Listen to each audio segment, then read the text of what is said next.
Welcome to இயந்திரவியல் பழகு. இன்றைக்கி நாம் எதை பற்றி பார்க்க போகிறோன்னா, காலி லினக்ஸ் ஓஎஸில் எப்படி ப்ளூடூத் ஆன் பண்ணுறது அப்படின்றது தான் பார்க்க போகிறோம். இந்த காலி ஓஎஸ் வெர்ஷன் வந்து 2020 லேட்டஸ்ட் வெர்ஷன். இதில் ஃபஸ்ட் நீங்கள் டேரெக்டாக போய் ப்ளூடூத் ஆன் பண்ணிங்கன்னா அதில் உங்களுக்கு டிவைசஸ் காட்டாது.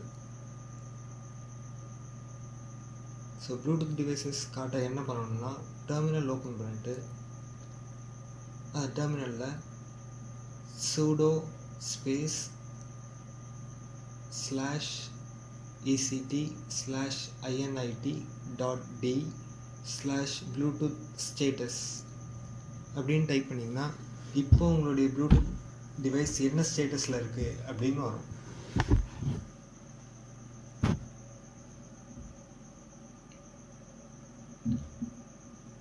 ஒரு டிவைஸ் ஆன் பண்ணுறதுக்கு முன்னாடி அதோட ஸ்டேட்டஸ் என்ன அப்படின்றத நம்ம கரெக்டாக செக் பண்ணிக்கணும். இப்போ பார்த்தீங்கன்னா நான் அட்மின் டெர்மினலில் இல்லை, அதனால் எனக்கு பாஸ்வேர்ட் கேட்குது. ஸோ நான் பாஸ்வேர்ட் போடுறேன். பாஸ்வேர்ட் போட்டிங்கன்னா இங்கே பாருங்கள் இன்ஆக்டிவ் அப்படின்னு காட்டுது. ஸோ நெக்ஸ்ட்டு நான் ப்ளூடூத் டிரைவர் ஸ்டார்ட் பண்ணுறேன்.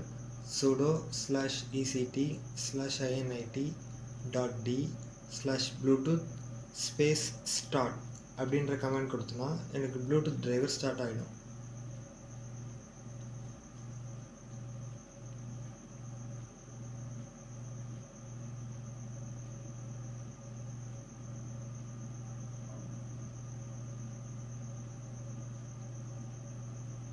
ஸோ பார்த்தீங்களா ஸ்டார்ட் ஆயிடுச்சு. இதுக்கப்புறம் நான் டெர்மினல்லேருந்து எக்ஸிட் பண்ணிடலாம்.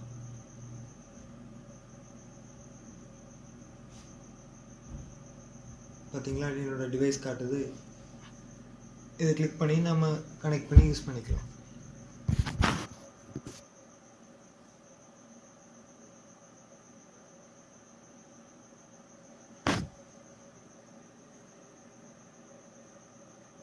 Thank you for watching.